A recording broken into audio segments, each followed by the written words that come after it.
अस्सलाम वालेकुम। आज हम बनाएंगे खजूर का मिल्क शेक।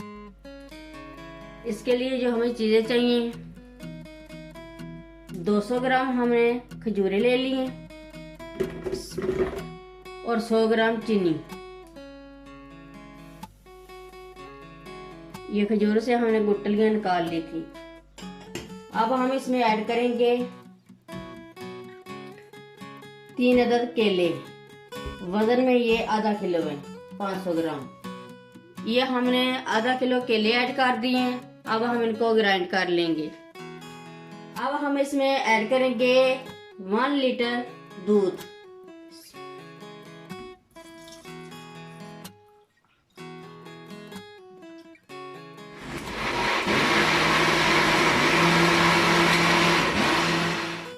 ये हमने दूध डालकर दोबारा इसको ग्राइंड कर लिया है। अब हम इस स्टेज पर बर्फ ऐड करेंगे हस्बे ज़रूरत।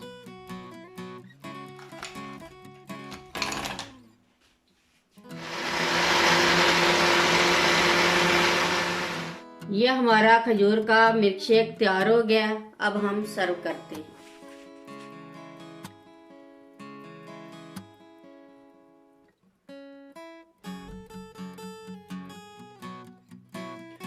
अल्हम्दुलिल्लाह, ये हमारा खजूर का मिल्क शेक तैयार हो गया है। बहुत ही मज़े का बना है, एक बार ज़रूर ट्राई करें। अगर मेरी वीडियो अच्छी लगे तो सब्सक्राइब, लाइक और शेयर करें। मुझे अपनी दुआओं में याद रखें। अल्लाह हाफिज़।